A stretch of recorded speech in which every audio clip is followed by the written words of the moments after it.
who, through hardship, has lost his home through not payment of taxes. He's an attorney. He does this for a living. He has an office on Winthrop Street. He has an office on Winthrop Street in Augusta.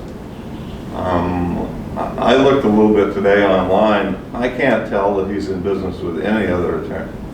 I don't know that he's in an office with other attorneys. I have a suspicion that he's in an office all by himself. So his argument that he didn't go into the office because of the COVID doesn't ring very true. And then 3 days after the deadline, he does go to his office. He goes to his office 3 days after. Well, how come that was different, would be my question. What happened to COVID or his life or his age that allowed him to go into the office?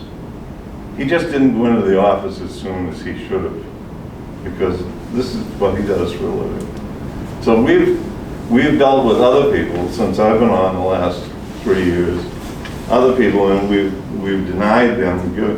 They all want their property back. And I feel sorry for the others more so than for him. But when we set a precedent of allowing people to buy back their property, it isn't a one and done. There will be a whole host more people who go right up to the deadline and then miss it, and it comes on a Saturday, and they lose their property, and then they're in here. It's a fairly simple thing, even for normal people who aren't attorneys, to pay their taxes before the town takes it away. And so therefore, I feel bad for him. He's 75 years old, he's an attorney, and he's a resident of Maine, and he owns that piece of property. But there's a lot of things we don't know about. I think he's got to go after Mr. Hotham. If Mr. Hotham has any funds or wherewithal, he's not going to give up all that money without trying to get it somewhere. And he's an attorney, and let him do it. I think, as far as I'm concerned, I'm not in favor of allowing him to have it. Don, you raise your hand again? Yeah, I guess it's along that same line, and he is going to, even if we let him pay his taxes, or if that's the way, he's going to go after him for $80,000. If he's not, he's going to foreclose, and he's going to sell it. He's going to make $200,000. So this is an effort, a very inexpensive effort for him to come out and say, oh, sure, I'll give you the $10,000 because it's worth $200 to me. And again, he assumed he created this. You said he had a separate LLC that he created just for loaning money. So he's in business to do this. More so than just being a lawyer, he created this mortgage lending company, which he should have been a much more astute at. And you hate to see anybody lose whatever he might have lost, but you will go after the problem if you can. I just don't see there's enough in there to say, let's create a precedent, which we won't be able to change, because everybody's got a good reason. All very good arguments. Dana? Is this a registered letter that is sent to them, Jim? So somebody had to sign for that letter, right? No, they didn't sign for He it. didn't sign it. Yeah, he never signed, but he kept getting all the notices from the post office. They would leave notices that he had a piece of certified mail to sign. So they give you 2 notices, and then they return it to me. So, I have all of it showing when he was notified, etc. And I made many phone calls and left messages. And in the past, every year, for years and years, we've always had a conversation every year. And when I make the call, When you called his office, did somebody answer the No. phone? no. We've both been. Okay. I guess what bothers me about it is how this is going to affect the next person, if we set a precedent like this. We did something like this a few years back, and it was against the law when we did, as far as I'm concerned, but we did it. And I think, it hasn't come back to bite us, but I just think we have a policy, there's a state law, and I would like to get a legal opinion, I guess, if we were gonna go different than what we. Yeah, and I don't think we need to get a legal opinion, because I think you're all on the right track. You know, I'm just looking at it from the personal loss that he's gonna experience, and I understand everybody's saying. And I think we, you know, the person up at the top of High Street had a personal loss, and the one, we had one just before that, I can't remember where it was. Oh, the one up on Oak Street that had the 100 acres that we took away, and I guess every time there's a real loss, and it's one of the hardest things of the job is to take somebody's property, I think, and you know, I don't like doing it, but. Okay, perfect. But we try really hard not to do it. We go out of our way not to do it. So, Many towns have told us that, you know, can't believe you guys are doing what you do, because, I mean, when Jan tells me, I knock on doors. And, And you do well. So my thought on that is very much like what Bob and Don said. Every year you said he's come in and paid. He knows that November's coming up or the magical date's coming up, that if he doesn't pay it, then he's gonna lose that. He knows that. And I very much say, this is what he does for a job. You know, if a police officer goes out and he drinks and he drives, he knows what the end result is. He's gonna get arrested. Period. And he knows that. I'm not trying to be greedy and take it for the town, but I just don't think we should be setting a precedent. So that's my thought. Ed, did you want? No, I would just. Oh, I thought I would want to skip over. Yeah, don't raise your hand and buy something. Man. Sold! It hurts. Anyway, yeah, no, I have no complaint with what you guys are saying whatsoever. No comments. okay, we can get a motion and a vote.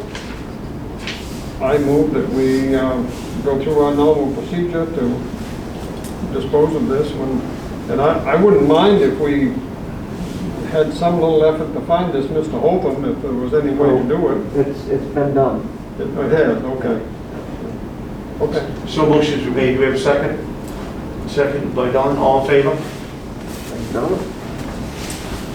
Next item is to update on Pleasant Point Park. Yeah, Dana asked the last meeting that we had if I could give him a little update on what was happening at Pleasant Point Park, possibly what our plans are for the future on it. As you know, we do, the town of Oakland has an ordinance on the books that specifies that park is for residents, for taxpayers only. And we've let that ordinance just rest, and we've allowed other people to use it. This last summer, with COVID and these other municipalities shutting down public pools and stuff, we ended up with a huge crowd out there. It became problematic. There was fires that were being lit out in the woods. There was vandalism that was happening. People were spray painting rocks. It was just one elderly gentleman actually got threatened by a group of younger people out there about a fire that was inappropriately started. So it turned into chaos. So we shut it down, and we put a police officer out there for 2 weeks, identified anybody coming into the park to see if they were Oakland residents, and if they weren't allowed in. As you know, Kelly and everybody else saw the social media posts, people lost their mind over it, but they learned a lesson. You know, we settled it down, and when we opened it back, we ended up putting a gate up there. We put rocks so that, you know, we forbid people from going down after hours, and it kind of brought it under control. What I've talked about in the past with the council, and this is actually going to be this is what's going to make it happen, is I would like to charge a park pass for anybody who's out of town. Summer pass, whether it's $100, $50, whatever we come up with. And I would like to take the Parks and Recreation Department and take some of their summer help and put 2 younger people down in there to kind of clean things up, monitor it, you know, check passes, people coming in. So we'd have like a park ranger type scenario. We were going to put a committee together this fall to make it happen, but because of COVID and restrictions that's happened, it's kind of kicked that can down the road just a little bit. But that's what I'd like to see happen out of it. I think what we did sent a loud message. And, you know, if we don't do something next summer and we end up with still restrictions on these public spaces and in the area, we're going to have the same problem all over again, especially hot summer days.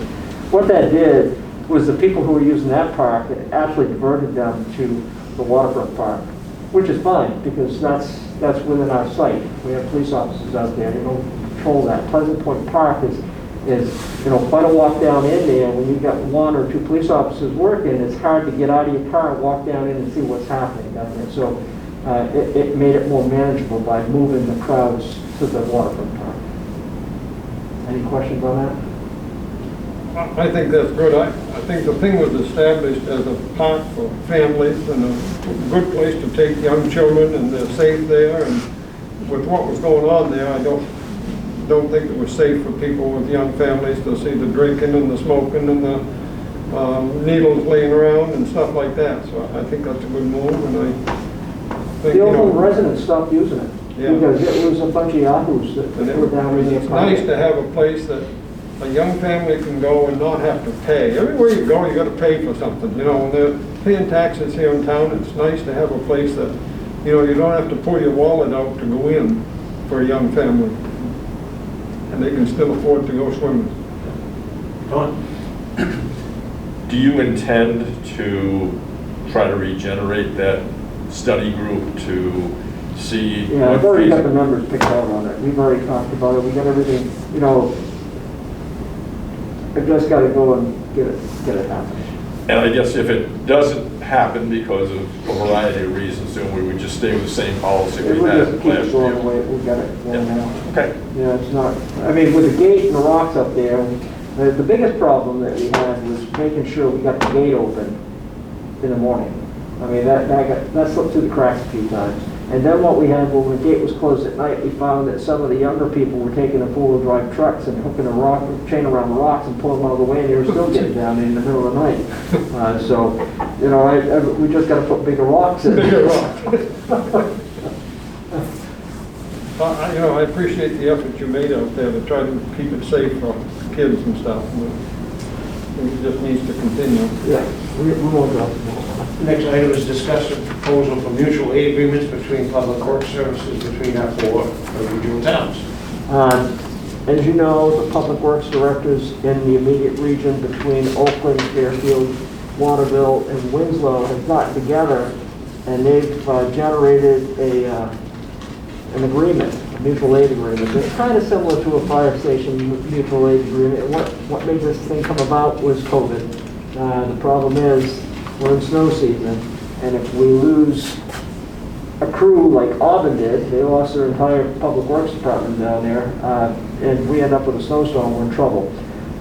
So, this was actually vetted by Bill Lee, the attorney for Fairfield, Waterville, and Winslow, and we're all kind of sharing the cost on it, which is going to be about $100 a head to get this thing paid for. What it boils down to is if there is an event where we lose truck drivers, the Public Works Director can call, and each town will be asked to send one driver and one truck. So we're not going to go and deplete their resources. We'll end up with 3 extra trucks out here, and it will be about the main roads. We're not going to worry about getting it down to the hot top and overloading it with sand and salt. We're just going to keep the roads open so that EMS can get to a situation of law enforcement. It's a 5-year contract, a 5-year agreement, and I think it's a good thing. I think it's smart. I think this should have happened a long time ago. Because take the ice storm that we had back in '98. Look at the damage that was happening. If we had something for mutual aid agreement, we'd be helping each other out. And I make a motion, we establish this, put it in service. perfect. I have a question. Question, Bob? So I don't disagree with anything you said, except when you said if we have a truck that's down because the driver can't work, we call the other towns and they all send a Now, truck? if we're in a What do I situation where miss? we lost our crew, this is This is if we lose all our crew. and what we've done, we'd end up losing half our crew now because we split our crew into 2 teams. Okay, so let's say that we lose half our crew. Who are you gonna call? We're gonna call the town, each Yeah. town, we're gonna ask them for truck, if we need all 3 trucks, we might only need 1 truck. If So we who are you don't gonna need- call if you only need 1 truck? Is there a rotation? That was my question. I can't answer that. Okay. I could make Somebody something ought up to for you. figure that out before it really Yeah, gets. I think that's a good point that needs to be addressed, and I don't think anybody thought about that. Ed, I just have a question. You say you're just gonna keep like the state roads open? Is that the only, is that what you're saying? You're not No, gonna- we're gonna try to keep, we're gonna keep them all open, we're just not gonna overdo them. You know how sometimes you find that these roads right down to the hot top, we're not gonna take that time. We're in a situation where we got Waterville, Winslow, and Fairfield plowing Oakland's roads because we don't have a crew. We're not gonna ask them to take it right down to the hot top, we're gonna ask them to keep the roads open. Okay, I can understand that. The other thing is, so our people and their people aren't familiar with our roads and plowing techniques. No, So you're we've right. got a telephone pole that almost sits out into the road down in front of my house. Yeah, yeah. And a plow truck took one of them out last year, the year before last, I guess it was, and snapped it off. And there's another one there that's gonna be a bloody accident there, Right. whether it's a Kobe jogger or whatever it is, because you get out there and see it, it's probably a foot from the pavement. Yeah, yeah. You know, Bad situation they have there. you know, they may not know where these particular situations are, but most of them are experienced truck drivers. Mhm. And one thing that I've learned by riding with them in the middle of the night in these trucks is they know the judgment on it. They see the poles coming up and they know how to move that truck around because they're used to that truck. And I actually asked one of our drivers, how do you do it? Because I mean, when they break a pole, it's $6,600 for us. Right. And he says, well, you just get a feel for it. You can't train that stuff, you know, they get a feel for it in that truck. Well, Waterville guys, the Winslow guys, and Fairfield guys have that same feel. They have telephone poles on their roads as well. Right, and I agree with that, but even one of our guys hit one of them poles. What I'm saying is that, If they hit a pole, they're gonna be responsible for it. I mean, that's addressed in here. Town of Oakland's not gonna be responsible for it. The truck driver who comes over to help us, that takes out your mailbox, is gonna be responsible for your mailbox.